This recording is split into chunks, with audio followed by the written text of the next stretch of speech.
অনেকদিন পর গতকালকে আবারও মব দেখল বাংলাদেশ।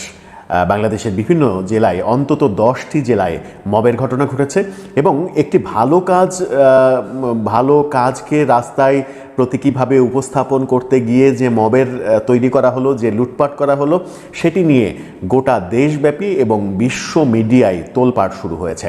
বাংলাদেশে গাজার পক্ষে, ফিলিস্তিনের পক্ষে, ইসরায়েলের বিপক্ষে যে প্রতিবাদ মিছিল সমাবেশ হয়েছে, সেটির আড়ালে মূলত যে মব হয়েছে, বিভিন্ন প্রতিষ্ঠানে আক্রমণের ঘটনা ঘটেছে, লুটপাটের ঘটনা ঘটেছে, সেগুলোই গণমাধ্যমে সবথেকে বেশি এসেছে। বাটা শোরুম বয়কট করতে গিয়ে লুট করে নিয়ে আসলেন বাটা শোরুম থেকে হাজার হাজার জুতা। শুধু তাই না, অনেক ব্যবসায়ীর দোকান পর্যন্ত ভেঙে ফেলা হয়েছে। এইবার এই বিষয় নিয়ে সেনাপ্রধান কঠিন হুঁশিয়ারি সতর্ক বার্তা দিলেন এবং ডক্টর ইউনূস গ্রেপ্তারের অর্ডার দিয়েছেন। আসলে মূলত এগুলো কাজ কে বা কারা করতেছে? অনেকেই বলতেছে এগুলো কাজ করতেছে আওয়ামী লীগেরা, আবার অনেকেই বলতেছে এগুলো করতেছে বিএনপিরা। এইবার এই বিষয় নিয়ে আমরা পর্যালোচনা এবং তদন্ত করে বেশ কয়েকটি খুবই গুরুত্বপূর্ণ তথ্য এবং ভিডিও ফুটেজ পাই, যা আজকের ভিডিওতে সেগুলোই এক এক করে ধারাবাহিক তুলে ধরা হবে। যদিও আজকের ভিডিওটা কিছুটা লং হতে পারে, তবে আজকের ভিডিওতে জানতে পারবেন বাটা শোরুম লুটপাট নিয়ে ডক্টর ইউনূস ও সেনাপ্রধান ওয়াকারুজ্জামানের এমন কিছু অজানা গুরুত্বপূর্ণ গোপন তথ্য, যা জানলে আপনিও ইতিমধ্যে অবাক হতে বাধ্য। সেই সাথে আরও জানতে পারবেন বর্তমান বাংলাদেশের রাজনীতির প্রেক্ষাপট আসলে কোন দিকে যাচ্ছে। বন্ধুরা চলুন ভিডিওতে আজকে আর বেশি কথা বাড়াবো না, সরাসরি আজকে আমরা চলে যাব মূল ভিডিওতে। গাজার সমর্থনে মিছিল সমাবেশ করতে গিয়ে যে মব হলো, সেটি কি ভালো কিছু হলো? যে লুটপাটের ঘটনা ঘটলো, আপনি ইসরায়েলি পণ্য বর্জন করবেন, সেই ইসরায়েলি পণ্য বর্জন করতে গিয়ে সেরকম পণ্যের প্রতিষ্ঠানে আপনি আক্রমণ করবেন, আক্রমণ করে ভাঙচুর করবেন এবং সেই পণ্যগুলো আবার নিয়ে যাবেন, লুটপাট করে নিয়ে যাবেন নিজের ব্যবহারের জন্য। এবং এমন হাস্যকর ঘটনাও ঘটেছে যে জুতা লুটপাট করে নিয়ে গিয়ে নিজের পায়ের সাইজে না হওয়ায় বিজ্ঞাপন দিয়ে সে আবার ধরাও খেয়েছে। এরকম ঘটনাও ঘটেছে। তো ব্যাপারটা একদিকে যেমন হাস্যকর, আর একদিকে তেমন মর্মান্তিক। যেমন বাটা আক্রমণ করা হলো, বাটা কি ইসরায়েলি পণ্য? কোনোভাবেই বাটা ইসরায়েলি পণ্য নয় এবং বাটার সঙ্গে ইসরায়েল, ইহুদি এদের কারোরই সম্পর্ক নেই। বাংলাদেশে বাটার জন্ম 1962 সালে। আজকে পর্যন্ত বাটা যে আস্থার জায়গা তৈরি করেছে, বাংলাদেশে যারা পাদুকা ব্যবহার করেন, যারা পায়ের সৌন্দর্যের জন্য যা কিছু টেকসই মানসম্মত যে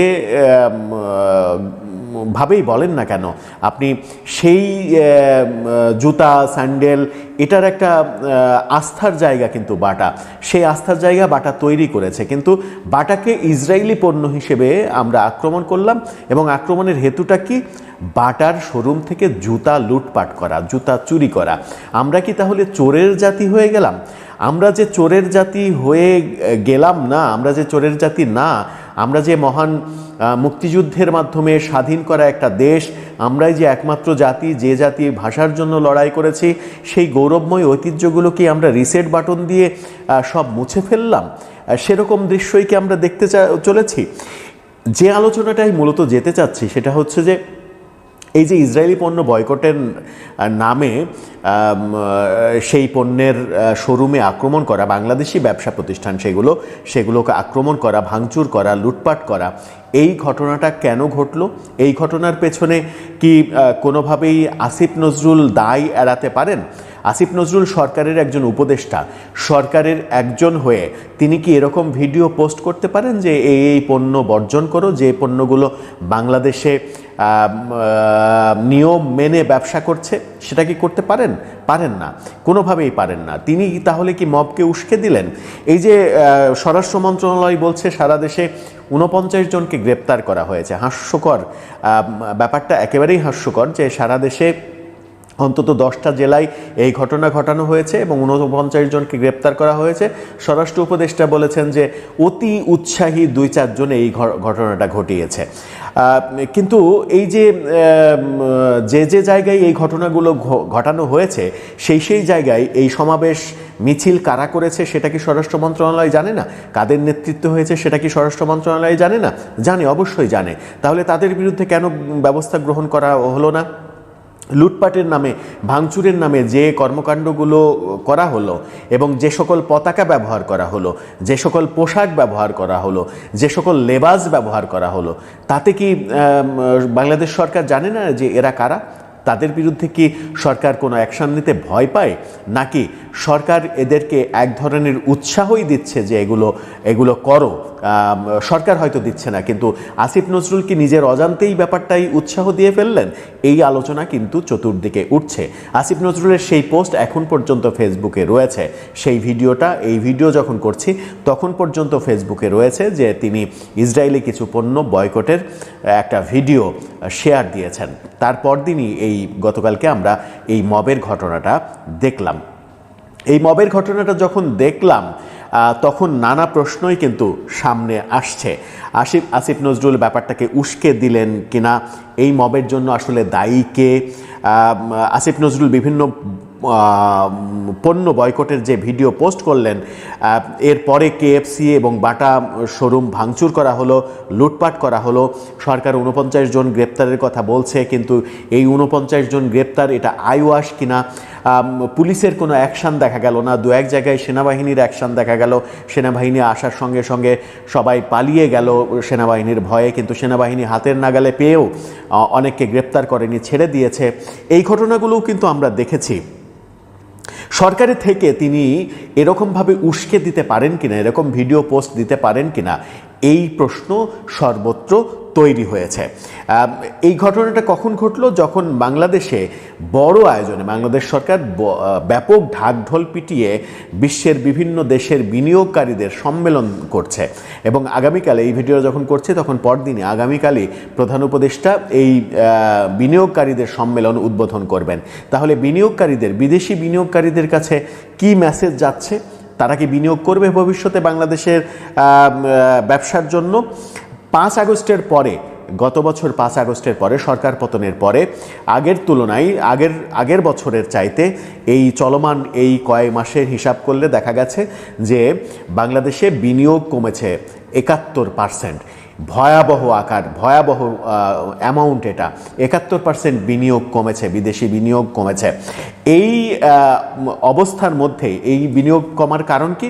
এই বিনিয়োগ কমার কারণ হচ্ছে রাজনৈতিক অস্থিতিশীলতা। রাজনৈতিক অস্থিতিশীলতা থাকলে কোনো বিনিয়োগকারী কোনো দেশে বিনিয়োগ করতে চান না। তার জন্য প্রয়োজন স্থিতিশীলতা ফেরানো, এবং সরকার যখন বিনিয়োগকারীদের নিয়ে ঘটা করে আয়োজন করছে, তখন এই যে মবের ঘটনাটা ঘটলো, লুটপাটের ঘটনা ঘটলো, এবং বাটা শোরুম থেকে জুতা চুরির বিভিন্ন ছবি সামাজিক যোগাযোগ মাধ্যমে সয়লাভ হয়ে গেছে। কেএফসি যেভাবে ভাঙা হয়েছে, বাটা কেন ভাঙা হলো, তাদের কাছে এই গাজার পক্ষে যারা মিছিল সমাবেশ করলেন তাদের কাছে কে ইনফরমেশন দিল যে বাটা ইসরায়েলি পণ্য, সেটা একটা বড় বিষয়। কেএফসি ইসরায়েলি পণ্য, কেএফসির সঙ্গে ইসরায়েলের কি সম্পর্ক? কেএফসি বাংলাদেশে যারা কেএফসির মালিক তারা হচ্ছে ট্রান্সকম গ্রুপ, যে গ্রুপের পত্রিকা প্রথম আলো, ডেইলি স্টার, পেপসি পণ্য ট্রান্সকমের। সেই কারণেই কেএফসির সাথে পেপসিজাত পণ্য সেগুলোও ধ্বংস করে দেয়া হলো কিনা, প্রথম আলোর বিরুদ্ধে ক্ষোভের কারণে এটা করা হলো কেন, এই প্রশ্নটাও কিন্তু সামনে এসে যাচ্ছে। বিদেশি প্রতিষ্ঠান এই লুটপাট দেখে, মব দেখে সামনে বিনিয়োগে উৎসাহিত হবে কিনা, যে বিনিয়োগকারীদের সম্মেলন করা হচ্ছে সেই সম্মেলন আদৌ সফল হবে কিনা, সেই প্রশ্ন কিন্তু এখন উঠছে। আবার এই প্রশ্নও উঠছে যে গাজাকে সমর্থনের নামে, গাজার পক্ষে মিছিলের নামে যে মবের সৃষ্টি করা হলো, যে ভাঙচুরের সৃষ্টি করা হলো, সেটা কি ইসলাম সমর্থন করে কিনা, এটা কি প্রকৃত ইসলাম কিনা, সেই বিশ্লেষণও সামনে আসছে। আবার এদিকে বিএনপি থেকে মন্তব্য করা হচ্ছে যে ভাঙচুর লুটপাটে সরকার ও আইন শৃঙ্খলা বাহিনীর ব্যর্থতা লক্ষণীয়। অর্থাৎ বিএনপি স্পষ্টভাবে দেখছে যে এই যে ভাঙচুর এবং মব হচ্ছে, লুটপাট হচ্ছে, এখানে সরকারের ব্যর্থতা রয়েছে। আমরাও দেখছি সরকারের ব্যর্থতা রয়েছে। অনেকে বলেন যে সরকারের বিপক্ষে কথা বলা যাবে না, সরকারের সমালোচনা করা যাবে না, কিন্তু গণতান্ত্রিক ব্যবস্থায় এটাই তো সব থেকে বড় সৌন্দর্যের ব্যাপার যে সরকার ভুল করবে, সরকারের সমালোচনা করবে জনগণ এবং সরকার সেটা শুধরে নেবে। আমাদেরও প্রত্যাশা যে সরকার এগুলো শুধরে নেবে, কিন্তু কালে কালে অনেক সময়ই কিন্তু পেরিয়ে যাচ্ছে। সেই 5 আগস্ট থেকে এখন এপ্রিল মাস, পরের বছরের এপ্রিল মাস, 2 মাস গেলেই আবার 1 বছর পূর্ণ হয়ে যাবে। সেই 1 বছর পূর্ণ হতে যাওয়া 3-4 মাসের সময়ের মধ্যে 8 মাস অতিক্রম যখন আমরা করে ফেলেছি, 8 মাসের মধ্যেও আমরা মব নিয়ন্ত্রণ করতে পারছি না। যে যার মতো করে মব করছে এবং চোখের সামনে করছে, পুলিশ নিষ্ক্রিয় থাকছে। তাতে করে আমাদের ব্যবসা বাণিজ্যের চেহারার উন্নতি আদৌ সম্ভব হবে কি না সেই প্রশ্নটা সামনে আসছে। বিনিয়োগ যদি শূন্যের কোঠায় চলে যায় তাহলে বাংলাদেশের মানুষ কি খাবে, কি পরবে সেই প্রশ্ন কিন্তু আসছে। শুধুমাত্র বাহবা নিলে হবে না সরকারের, যে সরকার বিশ্বের বিভিন্ন জায়গায় বিভিন্ন দেশের সমর্থন পাচ্ছে, যেখানেই যাচ্ছে বলছে তোমাদের কি লাগবে, কি প্রয়োজন বলো। আদতে কাজের কাজ কিছুই হয়নি এখন পর্যন্ত, বিনিয়োগ কিছুই হয়নি, বিনিয়োগ কমেছে 71%। আরও যদি কমতে থাকে তাহলে সেটা ভয়াবহ আকার রূপ নিবে। এবং আমেরিকা যে নতুন শুল্ক আরোপ করেছে, 37% নতুন শুল্ক আরোপ করেছে, এমনিতেই বাংলাদেশের ব্যবসার তথৈবচ অবস্থা হয়ে গেছে। তাতে করে এর পাশাপাশি যদি বিনিয়োগও কমে যায় তাহলে ব্যবসার প্রকৃত চিত্রটা কোন দিকে যাবে সেটা খুব সহজেই অনুমান করা যায়। দর্শক, আপনার কি মনে হয় এই যে মব হলো, সরকার কি ইচ্ছা করলে ঠেকাতে পারতো না, নাকি আসিফ নজরুল এক ধরনের উস্কেই দিলেন এই কর্মকাণ্ডকে যে এগুলো করা যাবে? আসিফ নজরুল একজন উপদেষ্টা হয়ে এই কাজটি কি ঠিক করেছেন? যদি ভুল করে থাকেন তার কি অন্তত সরি বলা উচিত নয়, কিংবা এই ভিডিও ডিলিট করে নিজের আত্মশুদ্ধির জায়গায় যাওয়া উচিত নয়? আপনার মতামত। সম্প্রতি পিনাকি ভট্টাচার্য জামাত ইসলামের যে উপকার করছেন, জামাত ইসলামের পলিটিক্যাল স্ট্যান্সকে যেভাবে ডিফেন্ড করছেন, এটা অভূতপূর্ব। জামাত শিবিরের উচিত তার প্রতি কৃতজ্ঞ হয় এবং তাকে ধন্যবাদ জানানো। আমি ধন্যবাদ জানাই। তো দর্শক, আমি প্রথমে বলে নিই যে পিনাকি ভট্টাচার্য ইজ নেভার জামাত ইসলামী। তিনি কখনোই জামাত ইসলামী নয়। তিনি জামাত বিরোধীও নন। তিনি একজন অ্যাক্টিভিস্ট, বিশ্লেষক, গবেষক, লেখক। বেসিক্যালি তিনি একজন অ্যাক্টিভিস্ট। তিনি জামাতের কাছ থেকে টাকাও খান না, এবং জামাতের লোকজনের উচিত হবে না পিনাকি ভট্টাচার্যকে জামাত মনে করা। পিনাকি ভট্টাচার্যকে একজন অ্যাক্টিভিস্টই মনে করুন। তো এই পিনাকি ভট্টাচার্য, তার যে নৈতিকতা, তার যে নিরপেক্ষতা বা দেশের স্বার্থে তার যে কাজ, ফ্যাসিবাদের বিরুদ্ধে, অন্যায়ের বিরুদ্ধে, আধিপত্যবাদের বিরুদ্ধে, ভারতের বিরুদ্ধে তার যে অ্যাক্টিভিজম, এগুলোর একটা বড় সুফল পাচ্ছে জামাত ইসলামী। জামাতকে নানানভাবে পিনাকি ভট্টাচার্য ডিফেন্ড করছেন। আমি আবারও বলছি, জামাতকে জামাতের প্রতি ভালোবাসা থেকে ডিফেন্ড করছেন, আমি এটা মনে করি না। এটা পিনাকি ভট্টাচার্যের যে অ্যাক্টিভিজম, আধিপত্যবাদের বিরুদ্ধে তার যে লড়াই, ফ্যাসিবাদের বিরুদ্ধে তার যে লড়াই, নতুন বাংলাদেশ গড়ে তোলার জন্য তার যে লড়াই, সেজন্য পিনাকি ভট্টাচার্য বাধ্য হচ্ছেন জামাত ইসলামের মতো একটা ফোর্সকে ডিফেন্ড করতে। দর্শক, জামাতকে যেসব পয়েন্টে পিনাকি ভট্টাচার্য ডিফেন্ড করছেন, যাদের বিরুদ্ধে অনেক ক্ষেত্রে বলছেন, এটা জামাত নিজেরা কখনো পারত না, জামাতের পক্ষে সম্ভব ছিল না। আর আপনারা জানেন যে পিনাকি ভট্টাচার্যের যে তাসির, তার যে প্রভাব, এটা বড় রাজনৈতিক দলের চাইতে অনেক ক্ষেত্রে বেশি। অর্থাৎ সেই পিনাকি যখন জামাতকে ডিফেন্ড করেন, তার প্রভাব অপরিসীম। তার আগে আরেকটা কথা বলে নিই। দেখেন, জামাতের লোকজন রাজনীতি শিখে কার কাছ থেকে? সাপোজ জামাতের একজন রোকন, শিবিরের একজন সাথী বা সদস্য, জামাতের ইন্টারনাল তরবিয়ত প্রোগ্রামগুলোতে রাজনৈতিক যে ব্যাখ্যা দেওয়া হয়, সেগুলো শিখে কি তারা রাস্তাঘাটে কিংবা ফেসবুকে, রাস্তাঘাটে কথা বলে কিংবা ফেসবুকে লেখে, চায়ের দোকানে আড্ডায় বলে? না। বাস্তব কথা হচ্ছে, believe it or not, Pinaki Bhattacharya থেকে শিখে, আমাদের কাছ থেকে শিখে। এমনকি জামাতের বা শিবিরের প্রোগ্রামে যারা তরবিয়তমূলক প্রোগ্রামে বক্তব্য দেয় বা প্রশ্নোত্তর দেয়, তারাও শেখে এই পিনাকিদের কাছ থেকে। বুঝতে পারছেন? এটা বাস্তবতা, আপনি এটা অস্বীকার করতে পারবেন না। জামাতের ওরকম কোনো শক্তিশালী রিসার্চ সেল নেই বা এরকম কোনো অ্যাক্টিভিস্ট নেই একেবারে সাংগঠনিক, যে কোন বিষয়ে কি কথা বলতে হবে সব ওই সংগঠনের ওই দৃষ্টিভঙ্গি ঠিক করে দিবে, এটা নেই। থাকলেও আমার জানা নেই। এবং জানা থাকলেও তাদের তাসির নেই।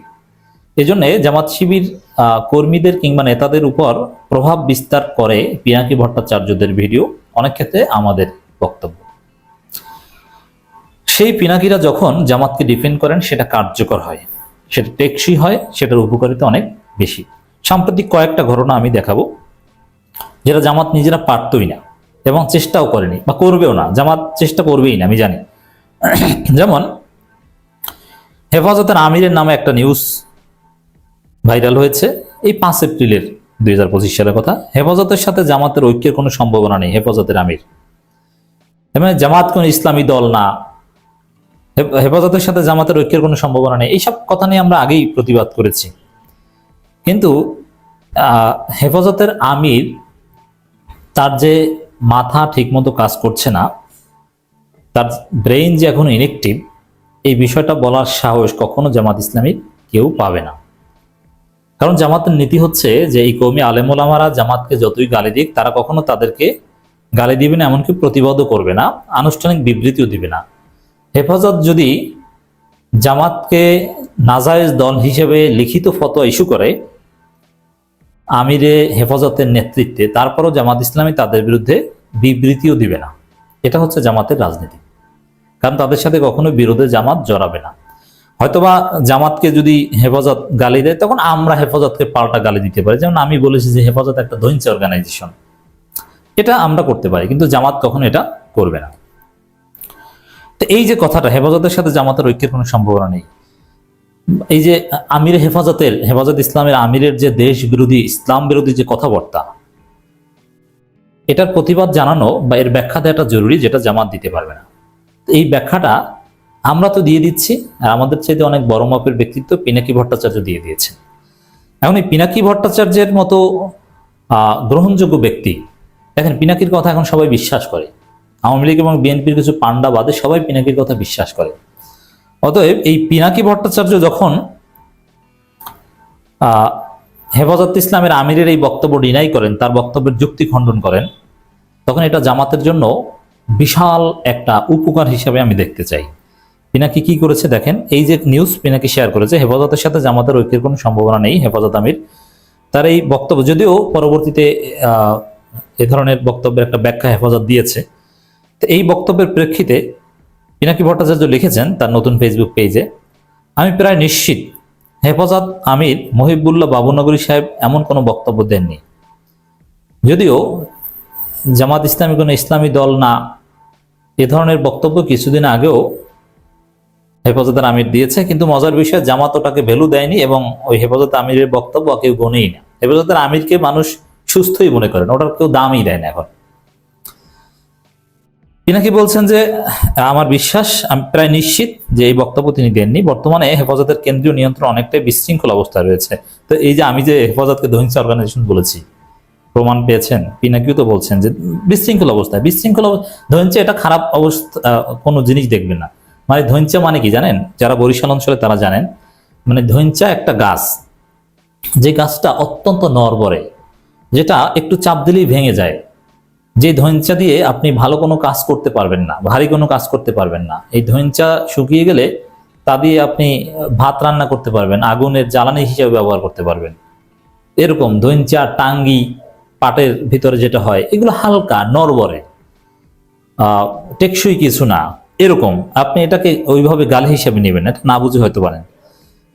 এখন এইটাই যে নিয়ন্ত্রণহীন বিশৃঙ্খল একটা অবস্থা, কোনো ভার নিতে পারে না। তো পিনাকির বক্তব্যের অর্থ হচ্ছে যে হেফাজত একটা ধৈঞ্চা অর্গানাইজেশন। হেফাজত আমির মহিবুল্লাহ বাবুনগরী সাহেবও তার পূর্বসূরি আল্লামা শফির মতো অত্যন্ত বয়োবৃদ্ধ। তবে ব্যক্তিগতভাবে তিনি জামাতের মওদুদি মাদ্রাসা বিরোধী এবং বিএনপির প্রতি কিছুটা সহানুভূতিশীল। তো এখানে এই যে বিএনপির প্রতি সহানুভূতিশীল, একজন আলেম বিএনপির প্রতি সহানুভূতিশীল, এটা বলে তো একটা বাঁশ দিলেন মহিবুল্লাহ বাবুনগরীকে পিনাকি ভট্টাচার্য। হেফাজত আমির বিএনপির প্রতি সহানুভূতিশীল, এত বড় কথা বলার সাহস জামাতের কেউ পেত না, কিন্তু এই কথা বলাটা, এই কথাটা জরুরি ছিল, এটা পিনাকি ভট্টাচার্য বলতে পেরেছেন। আমার ধারণা হেফাজতের কিছু উচ্চাভিলাষী নেতা নিজেদের স্বার্থে আমিরের বিএনপির প্রতি দুর্বলতা এবং কঠোর জামাত বিরোধী অবস্থানকে ব্যবহার করে আমিরের নাম নিয়ে এই ভুয়া বিবৃতি প্রচার করছে। অন্যথায় হেফাজতের গঠনতান্ত্রিক কাঠামো অনুযায়ী এটি একটি অরাজনৈতিক সংগঠন এবং সরাসরি রাজনৈতিক বিষয়ে এমন খোলামেলা বিবৃতি দেওয়ার কোনো সুযোগ নেই। তো এই পিনাকি ভট্টাচার্য এই বক্তব্যের পর কিন্তু হেফাজত পিছু হটেছে, তারা কিন্তু এই কারো বিরুদ্ধে অথবা জোট টোট এগুলো থেকে ফিরে আসার ঘোষণা দিয়েছে। তো এই পিনাকিরা হেফাজতের আমিরের এইভাবে ভদ্র ভাষায় সমালোচনা করে তাদেরকে লাইনে আনতে পারেন, জামাত বিরোধী থেকে ফিরিয়ে আনতে পারেন। অতএব এটা জামাতের জন্য একটা বড় উপকার।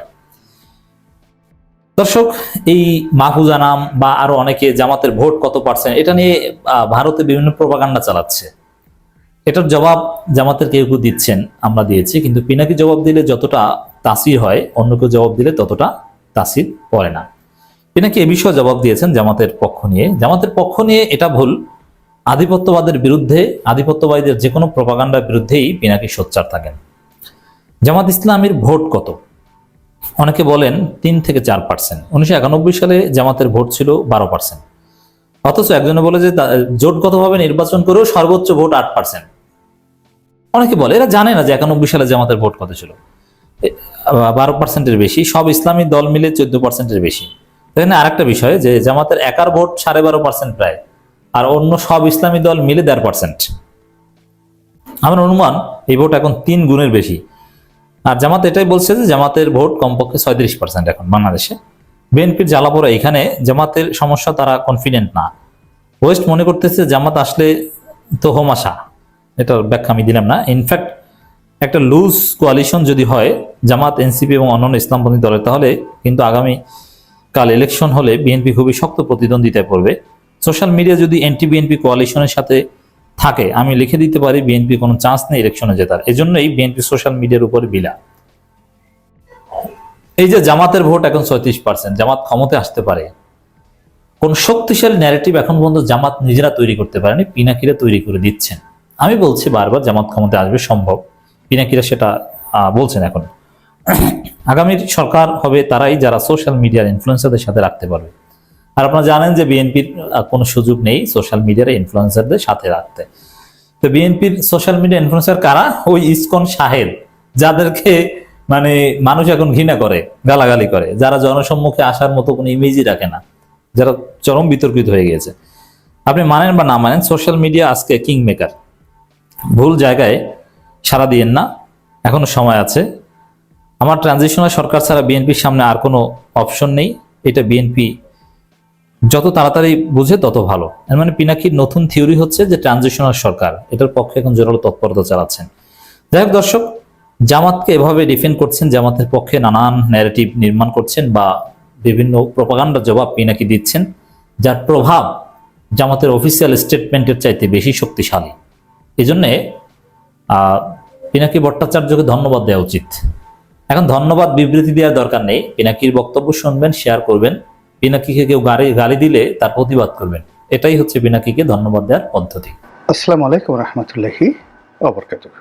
সম্মানিত দর্শক, ব্যাংককে নরেন্দ্র মোদী এবং ডক্টর মোহাম্মদ ইউনূসের বৈঠক, এবং সেই বৈঠকে ডক্টর মোহাম্মদ ইউনূস শেখ হাসিনাকে বাংলাদেশে ফেরত দেওয়ার ব্যাপারে যে অনুরোধ করেছেন, এটি বাংলাদেশ ভারত সম্পর্কের ক্ষেত্রে একটি নতুন অধ্যায়।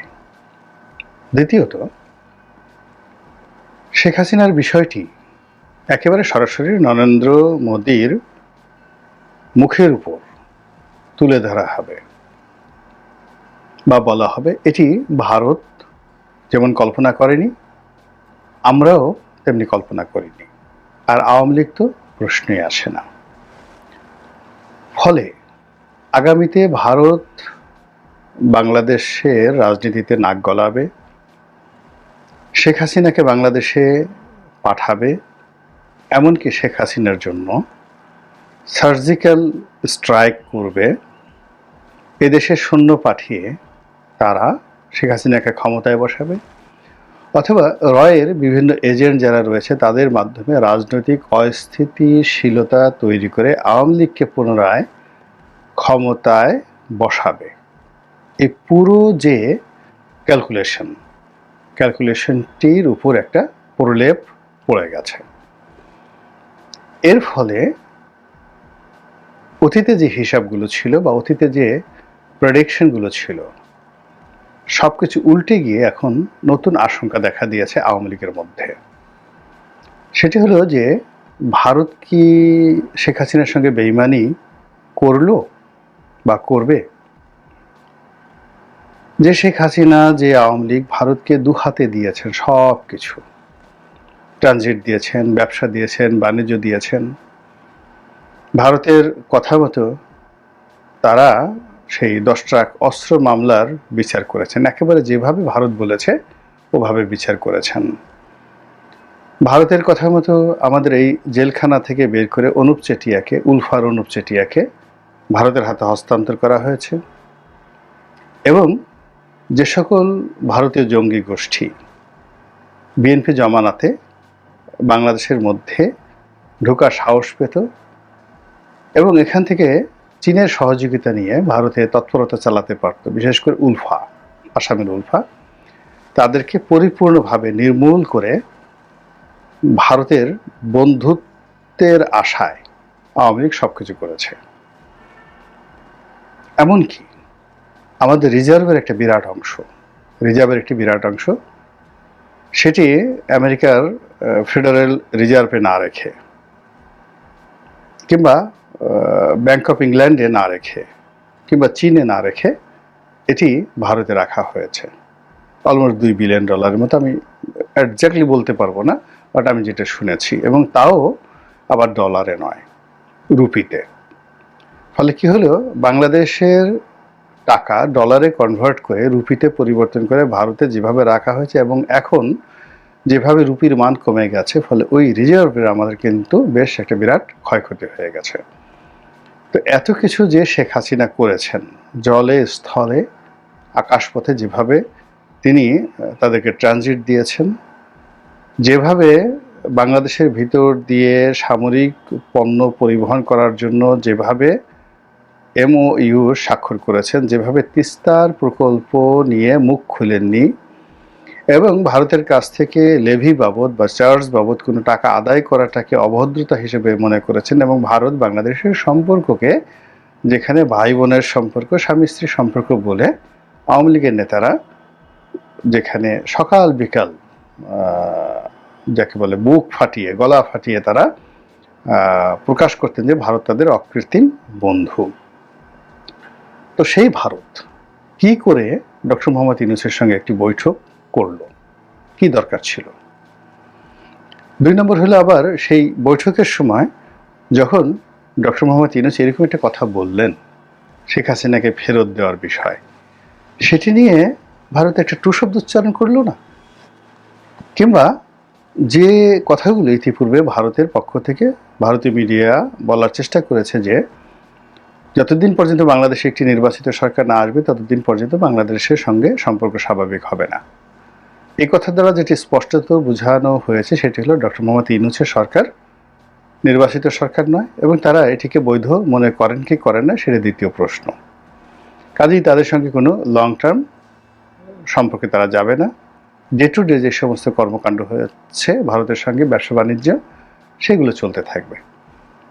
কিন্তু এই কথা থেকে একদম 180 ডিগ্রি অ্যাঙ্গেলে উল্টে গিয়ে এমন কি হলো ভারতের যে তারা ডক্টর মোহাম্মদ ইউনূসের সঙ্গে বৈঠক করলেন এবং স্বয়ং নরেন্দ্র মোদী শেখ হাসিনাকে ফেরত দেওয়া হবে এই কথা তিনি শুনে গেলেন এবং একটি টু শব্দ করতে পারলেন না। ডক্টর মোহাম্মদ ইউনূসকে একটা কাউন্টার প্রশ্ন করতে পারলেন না, নট এ সিঙ্গেল কাউন্টার প্রশ্ন। তিনি যে সকল কথাবার্তা বলেছেন, ভারতীয় পররাষ্ট্র সচিব মিস্টার বিক্রম মিশ্র তিনি যে সকল কথা বলেছেন, বা মিস্টার নরেন্দ্র মোদী তার টুইটে যে সকল কথা বলেছেন, এগুলো খুবই গতানুগতিক। তারা সীমান্তে অনুপ্রবেশ করতে দেবে না, সীমান্তে কড়াকড়ি হবে। তারপরে তারা বলেছেন যে বাংলাদেশের সংখ্যালঘু নির্যাতন যেটা হচ্ছে সেটি নিয়ে তারা খুবই উদ্বিগ্ন।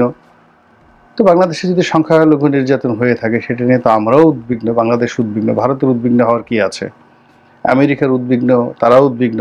তো এগুলো খুব কমন কথাবার্তা, কিন্তু এই সকল কমন কথাবার্তার বাইরে একেবারে আনকমন কথাবার্তা হলো শেখ হাসিনাকে ফেরত চেয়েছেন ডক্টর মোহাম্মদ ইউনূস।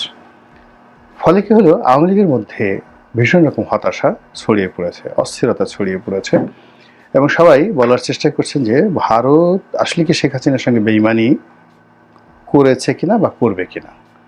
যদি সত্যিকার অর্থে ডক্টর মোহাম্মদ ইউনূসের হাতে শেখ হাসিনাকে প্রত্যাবর্তন করতে দেয়া হয় বা প্রত্যাবর্তন করা হয়, ও মাই গড, আওয়ামী লীগের জন্য একটা ডিজাস্টার হয়ে যাবে, ভীষণ রকম ডিজাস্টার হয়ে যাবে। আওয়ামী লীগের যারা ভারতে পালিয়ে আছেন, অনেক স্ত্রী পুত্র নিয়ে, অনেকে একাকী, অনেকে সারা ভারতে ছড়িয়ে আছেন, তাদের সবার মধ্যে কিয়ামতের আতঙ্ক শুরু হয়ে যাবে। ইতিমধ্যে আমাদের বাংলাদেশের বিভিন্ন সোশ্যাল মিডিয়াতে আমরা দেখতে পাচ্ছি বা কথাবার্তা শুনতে পাচ্ছি, সেটি হলো যে ভারতে এই অবৈধ আওয়ামী লীগ নেতাদেরকে ধরার জন্য একটা সাঁড়াশি অভিযান চালানো হবে। এটি সত্য মিথ্যা আমরা বলতে পারবো না, কিন্তু বাংলাদেশে এই ধরনের কথাবার্তা হচ্ছে। যেখানে ডক্টর মোহাম্মদ ইউনূসের সঙ্গে নরেন্দ্র মোদীর একটা বৈঠক হতে পারে আমরা বিশ্বাস করতে পারিনি, কিন্তু সেটা হয়েছে। তো সেক্ষেত্রে যদি বাংলাদেশে যারা পালিয়ে আছেন তাদের সবার বিরুদ্ধে মামলা আছে, মোকদ্দমা আছে, তাদের ব্যাপারে সরকার ফুটনোট পাঠায়, ভার্বাল নোট পাঠায় এবং ইন্টারপোলের মাধ্যমে রেড অ্যালার্ট জারি করে, ফলে তাদেরকে ধরার জন্য যদি ভারতীয় পুলিশ সেটি কার্যকর করে, তাহলে বোঝার চেষ্টা করেন যে কী অবস্থা তৈরি হয়ে যাবে। এর কারণ হলো ভারত তো সবার জন্য ঝুঁকি নিতে পারবে না।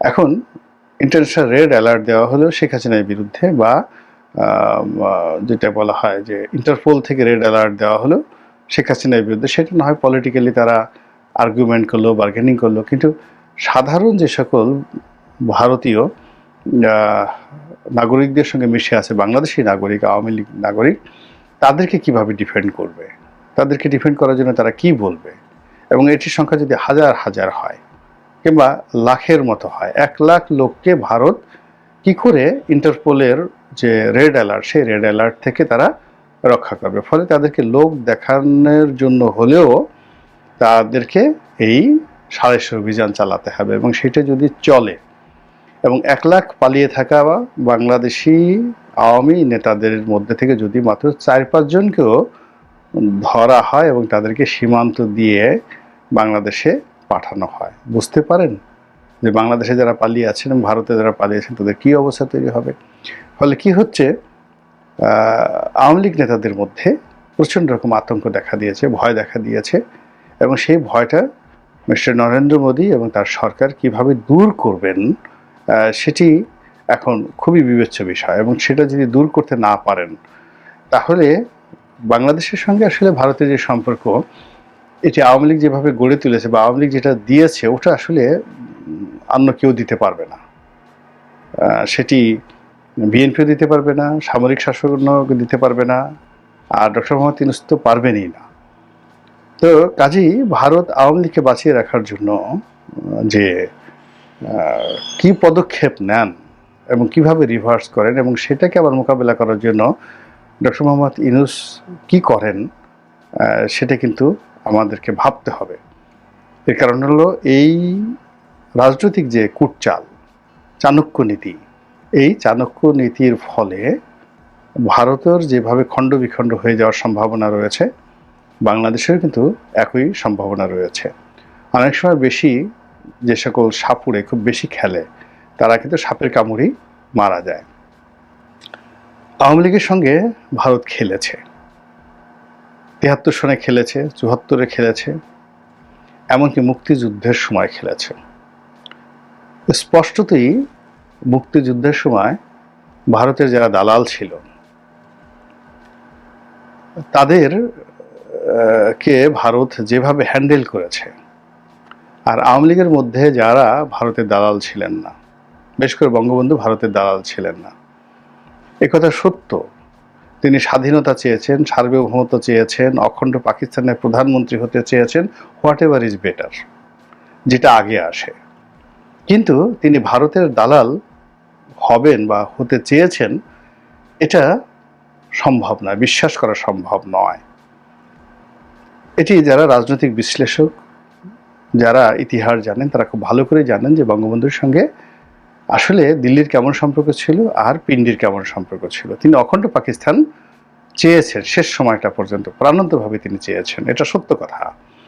তারপর তিনি অখণ্ড পাকিস্তানের মধ্যে বাংলাদেশের মান মর্যাদা, স্বায়ত্ত শাসন, এসব পরিপূর্ণভাবে তিনি চেয়েছেন, বাঙালি অধিকার চেয়েছেন। কিন্তু তিনি বিচ্ছিন্নতাবাদী হতে একেবারে চেয়েছেন, স্বাধীন চেয়েছেন।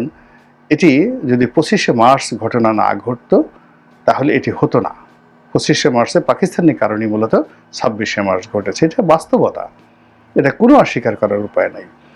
আর ভারত সেই আগরতলা ষড়যন্ত্র মামলা থেকে শুরু করে 1958 সন থেকে বাংলাদেশের বিরুদ্ধে যেভাবে লেগে আছে এবং যেভাবে আওয়ামী লীগের মধ্যে তাদের দালাল শ্রেণী তৈরি করে রেখেছিল, সেই দালালদের কারণে মুক্তিযুদ্ধের সময় মুজিব বাহিনী হয়েছে, সেই দালালদের কারণে জাসদ হয়েছে, সেই দালালদের কারণে খন্দকার মোশতাক তৈরি হয়েছে, সেই দালালদের কারণে বঙ্গবন্ধুর হত্যাকাণ্ড ঘটেছে।